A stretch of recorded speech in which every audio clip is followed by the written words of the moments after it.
बेलक के रे गछिया मोरे रे अंगन माँ बेलक के रे गछिया ओही पर भोला बाबा ठाड़ है, ओही पर भोला बाबा ठाड़ है।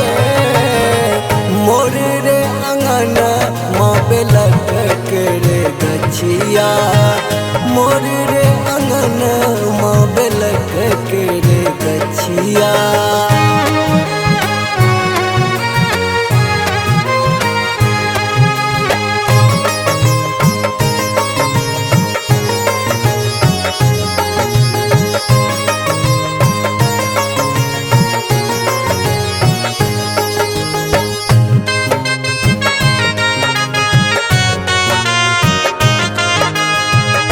हाथ में शोभन त्रिशूल डमरू,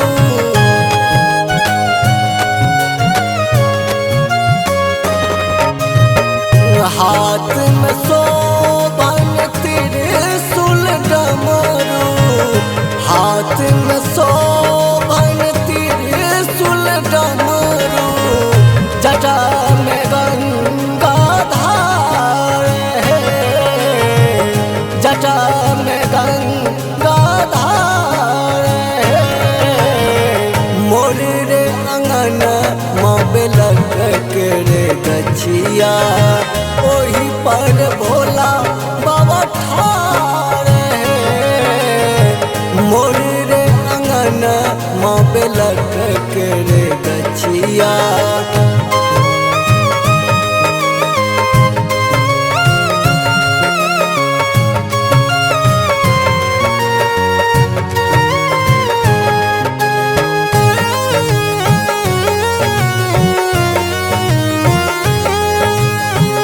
अंग में शोभन भस्म रमावल,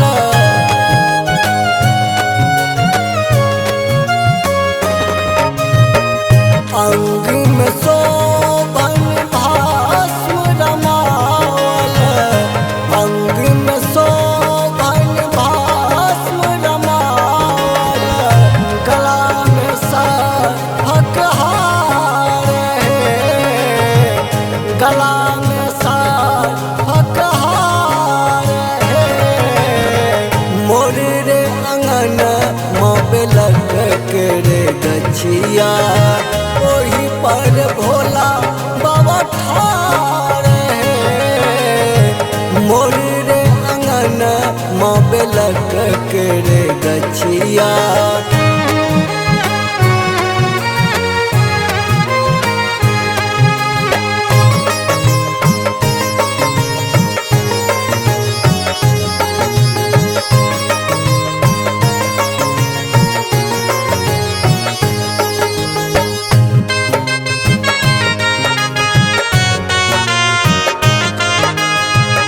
सतक नाथ बैद्यनाथ महादेव,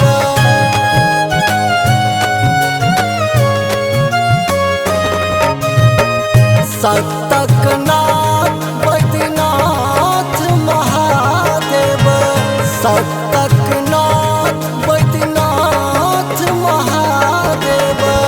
कैलाशपुरी सन धाम है, कैलाशपुरी सन धाम है। मोरे रे अंगन माँ बेलक के रे गछिया ओही पर भोला बाबा ठाड़ है। मोरे रे अंगन माँ बेलक के रे गछिया।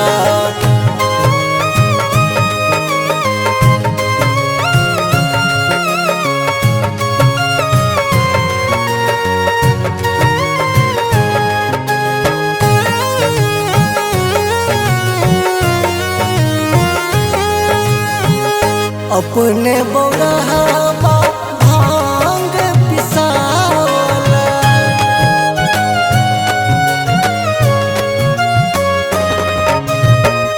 अपने बौरहबा भांग पिसावल, अपने बौरहबा